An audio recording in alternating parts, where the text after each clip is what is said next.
Students हम जानते हैं कि किसी नंबर को, लेट्स सपोज अगर हमारे पास 4 एक नंबर है, इसको अगर मैं 2 से मल्टीप्लाई कराऊंगा तो ये 2 टाइम्स जो है वो इंक्रीज करेगा 8 इसके अंदर, सॉरी 8 प्रॉपर लिखते हैं जी, 8 इसका आंसर आएगा। ठीक है, अब इसी तरह से हमने ये भी देखना है कि क्या अगर किसी कांस्टेंट नंबर से एक कॉम्प्लेक्स नंबर को, कॉम्प्लेक्स नंबर बेसिकली क्या है, एक ऐसा नंबर जो कि जिसके अंदर एक रियल पार्ट हो a प्लस आयोटा b, एक उसके अंदर रियल पार्ट होगा और एक उसके अंदर इमेजिनरी पार्ट होगा। ये इसके अंदर रियल पार्ट है और जो b है ये इसके अंदर इमेजिनरी पार्ट है।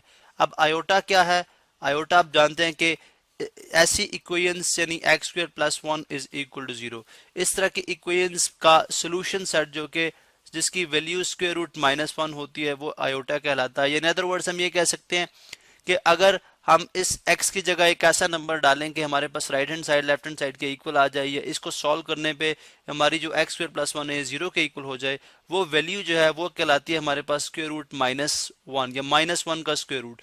इसको हमने आयोटा का नाम दिया। अब अगर आप देखें तो a प्लस आयोटा बी, इसको मैं लिख सकता हूँ 0 प्लस आयोटा बी की फॉर्म में। अब यहाँ से जो है वो जनरल फॉर्म डिराइव होती है a प्लस आयोटा बी की, जिसके अंदर एक रियल पार्ट और एक इमेजिनरी पार्ट। अब यहाँ पे देखें -3 + 2 आयोटा, ये एक कॉम्प्लेक्स नंबर है। ठीक है, कॉम्प्लेक्स हम इसको इसलिए कह रहे हैं क्योंकि इसके जो करेक्टरिस्टिक्स है, इसकी खासियत है वो जो है वो एक रियल नंबर से नहीं मैच करती। जैसे रियल नंबर के अंदर किसी नेगेटिव नंबर का स्क्वायर रूट एग्जिस्ट नहीं करता।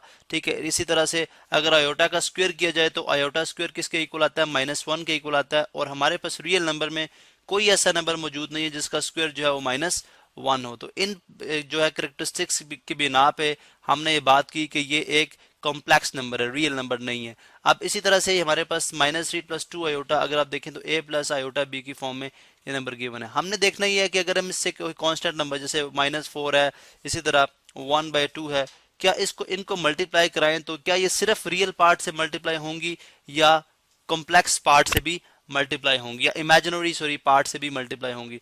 तो हम देखते हैं जी मल्टीप्लिकेशन के केस में ये दोनों से मल्टीप्लाई होगा, यानी जो भी कांस्टेंट होगा वो इमेजिनरी पार्ट से भी होगा। पहले रियल से हम देखते हैं, पहले रियल पार्ट से -4, उसके बाद -3, इन सभी मल्टीप्लाई होगा और उसके बाद प्लस इंटू माइनस क्या साइन आएगा जी, plus, minus into plus minus का साइन, और इसी तरह 4 इंटू 2 आयोटा।